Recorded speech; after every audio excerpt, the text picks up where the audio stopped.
Howdy, Marijuana Today Nation. I have some exciting news. We're firming up our plans for being in Las Vegas for the big conference in November and are looking for a few good sponsors to work with on some very cool promotions. We'll be doing a lot of live recording and special episodes and want your business or brand to come along for the ride. If you'd like to learn more about getting involved with our big Las Vegas spectacular as a corporate sponsor, send me an email to shay@mjtodaymedia.com with Shay spelled SHEA. That's shay@mjtodaymedia.com. Right now, we're rocking an audience size that's ticking over 25,000 listeners and growing, so don't delay in getting in touch. This episode of Marijuana Today Daily is brought to you by our friends over at Dipstick Vapes, makers of the category-defining Dipper, the vaporizer that allows you to use it as either a traditional vape pen or as a heated ceramic tip that you can vape your favorite concentrates and extracts with, like some kind of techno cannabis hummingbird. It's a super cool device that's both stylish and hugely functional. To learn more about the Dipper and to save 15% off the price of buying one yourself, head over to dipstickvapes.com and use the discount code MJToday. That's dipstickvapes.com, discount code MJToday. And when you use that discount code, Dipstick Vapes will make a donation in the amount that you saved to our friends over at Students for Sensible Drug Policy. Talk about win, win, win. Good morning, Marijuana Nation. It's Monday, August 13th, 2018, and you're tuned in to episode 548 of Marijuana Today Daily. I'm your host, Shay Gunther, and I'll be walking you through today's marijuana news and headlines. As always, we have a full and busy day of cannabis news in our hands, so let's jump right into it. Our top story of the day is a piece by our friend Tom Angel over at Forbes that takes a detailed look at how things are going in Massachusetts as the state not only rolls out their new adult use marijuana sales program, but does it in a way that is particularly sensitive to the social justice and other important racial factors rolled up in the cannabis issue. Tom speaks with Massachusetts Cannabis Control Commission member Shalene Title for this one, who is widely credited for the development of the state's social equity program, which seeks to level the playing field for marijuana business applicants living in communities that have historically borne the brunt of the government's war on marijuana. We should probably lay out some disclosures on this one real quick. Tom is an infrequent regular on our weekly podcast, Marijuana Today, and Shalene is an on hiatus regular on that same show. Even so, this is one that's well worth the click over and read. Marijuana Moments' Kyle Yeager grabbed today's second top spot with his pickup of news of a new study set to be published later in October that suggests that states with legalized medical marijuana have lower rates of workplace injuries. The study, which will come out in October's International Journal of Drug Policy, looks at data from the Bureau of Labor Statistics for the years 1992 through 2015 and found that workplace deaths fell by a third in the 5 years after a state had legalized medical marijuana. Kyle notes that states with pain as an official qualifying condition saw even lower rates of workplace deaths than more restrictive medical marijuana states, suggesting that cannabis is being used as the substitute for opioid-based painkillers and alcohol. Pop over to Marijuana Moment for more on this one, as well as for a direct link to the study itself.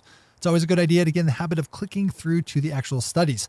As always, we have all the news we cover linked to on our website at mjtodaydaily.com and on our Twitter account at mjtodaydaily.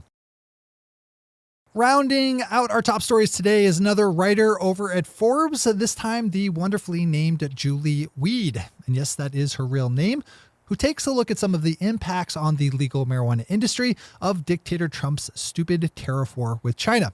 In particular, the tariffs are causing a lot of consternation within the world of legal marijuana vaporizers, as the devices, as well as the filters and batteries that go along with, are on the list of Chinese imports that now cost a lot more money thanks to dictator Trump, who I feel obligated to point out has now admitted to conspiring with our enemy Russia to steal 2016's presidential election, on top of the mountain of corrupt, immoral, racist, and anti-American crimes and misdeeds he and his foul brood have burdened us all with. Click over to Julie's piece for more on this one. Those are our top stories for today. It's time for Marijuana Today Daily Headlines Blitz. Before we blitz out on headlines, let's quickly thank our sponsor, dipstickvapes.com, makers of the innovative Dipper Vaporizer. If you have a store or dispensary, you need to be carrying the Dipper on your shelves. Here's why. The dipper sets itself apart from all its competition thanks to the hugely useful multiple functions it's capable of performing. It's an easy sell to your customers because it's super easy to understand as a buyer why the dipper is such a great buy. Of course, you're going to spend your money on a vaporizer that lets you do more than just pack and go. If you could benefit from the bottom line boosting sales of the dipper, swing on over to dipstickvapes.com and get in touch about becoming a reseller. And don't forget, if you just want to buy a dipper for yourself, use the discount code MJ today at dipstickvapes.com to save 15% off the already affordable price and to generate a donation in that same amount to our friends over at Students for Sensible Drug Policy. All right, time for the Blitz.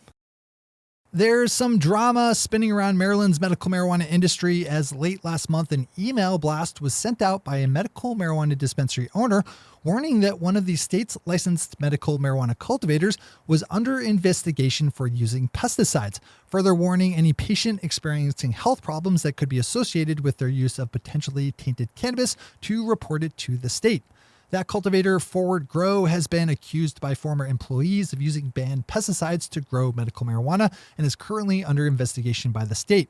Even so, Joyce Strand, executive director of Maryland's Medical Cannabis Commission, criticized the sending of the blast email in a recently released letter, saying that the email notification was, quote, not accurate, unquote. This issue is a little convoluted as the dispensary owner who sent the email, Ashley Colin of the Ash and Ember Dispensary, is also president of a nonprofit organization opposed to the use of pesticides in cannabis cultivation. With all the different and overlapping interests in the storyline, probably a good one to click over to read. The New Mexican has a good piece up about the growing influence of legal cannabis in the world of political fundraising in New Mexico. Though this story focuses on the growing political power of legal cannabis in New Mexico in particular, the lessons are certainly applicable everywhere else marijuana is being transitioned from illicit to full legality. Add this one to your list to read. Mirroring the levels of support found here in the US, a recent poll out of Australia finds that around 91% of polled respondents are in favor of legalizing medical marijuana. Australia has a very limited medical marijuana program that's long on restrictions and short on patient access. Click over to Herb's piece on this one to learn more about the efforts underway in the country to change that. Noah White over at marijuana.com pulled together a great roundup of the 17 proposed pieces of cannabis-related legislation that were worked on this past week by California state lawmakers. With topics under deliberation ranging from resentencing programs for cannabis crimes and income tax deductions to marijuana beverages and advertising, this is probably another one you just need to read, especially if you're involved in the Golden State. Heading all the way out west to Hawaii, we have an update on the development of the state's medical marijuana program, which, as the Honolulu Star Advertiser is reporting, has yet to see the placing of a dispensary on the Big Island itself. Hawaii has 6 currently operational dispensaries out of the 8 it intends to allow, and so far all 6 have been placed on one of the state's smaller islands. Last week, UK-based GW Pharmaceutical announced that its new cannabis-derived drug Epidiolex will cost $32,500 a year per patient. The drug, which is in the end stages of receiving approval to treat seizure disorders, will be the first FDA-approved pharmaceutical that's actually manufactured using cannabis. The company says that it's pricing the drug to be competitive with other seizure-treating drugs. The Wall Street Journal is reporting, however, that patients with private insurance will pay no more than $200 a month for Epidiolex, while folks on Medicaid will pay just $5 to $10 a month. And finally for today, we have a little bit of off-topic news, but not really by that much. A few shrill and opportunistic right-wing authoritarian-loving politicians are squawking over the fact that Massachusetts Senator Elizabeth Warren rightly pointed out that the U.S. criminal justice system is, quote, racist front to back, unquote. Senator Warren made her painfully obvious statement to reporters on Thursday, after which a number of right-wing politicians started whining about God, country, and ICE. This grabbed today's top spot on the news because of that fact. The justice system is racist and is one of our industry's most meaningful storylines. Don't be an ostrich.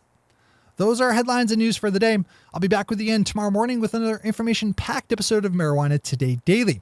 But in the meantime, if you have any stories to share or feedback to give, zip us an email to headlines@mjtodaydaily.com. And while you're clicking around the interwebs, swing over to our Twitter account at MJ Today Daily and visit our website at mjtodaydaily.com to find links to all the news we cover. Thanks to our sponsor, Dipstick Vapes, and to all of our awesome patron listeners for the support that makes this show possible. To join the illustrious ranks of the patron listeners yourself, swing over to our website at mjtodaydaily.com and click on that big blue button at the top of the page that says Become a Patron.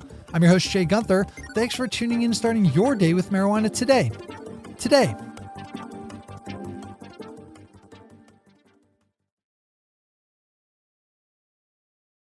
One take, Shay. One take.